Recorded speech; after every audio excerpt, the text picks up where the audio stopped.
Cultural fest season 2 এবারের চ্যাম্পিয়নের মুকুট পরলেন ব্র্যাক ইউনিভার্সিটির শিক্ষার্থীরা।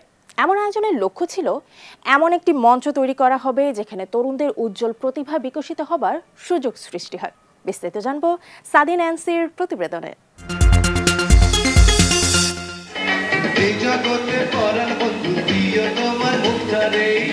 দেশের কৃষ্টি কালচারকে সব বয়সীদের কাছে তুলে ধরতে এবং তরুণদের প্রতিভা বিকাশে আলোকি কনভেনশন সেন্টারে জমকালো কালচারাল ফেস্টের আয়োজন করে ইভেন্ট বক্স।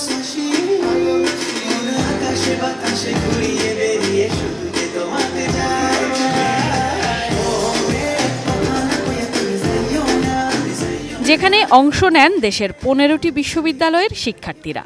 নিজেদের সৃজনশীলতা প্রদর্শনের মাধ্যমে নাচ, গান, মঞ্চ অভিনয় আর ছবি আঁকা এই 4 বিষয়ে প্রতিযোগিতা করেন তারা। সারাদিন ব্যাপী এ আয়োজনে চ্যাম্পিয়ন হয়েছে BRAC university, runner up Jahangirnagar বিশ্ববিদ্যালয় এবং তৃতীয় স্থান লাভ করেন Bangladesh university of fashion and technology. তাদের হাতে পুরস্কার তুলে দেন প্রতিযোগিতার বিচারক ও উপস্থিতরা।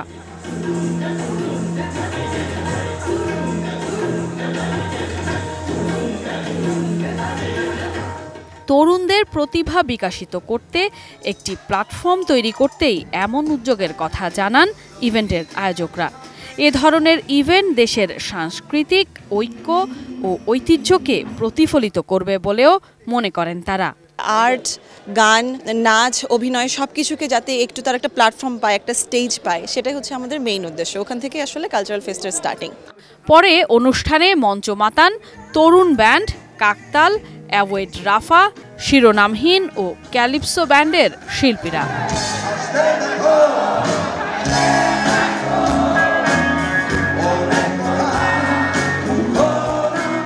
Sadia Nancy, ATN news, Dhaka.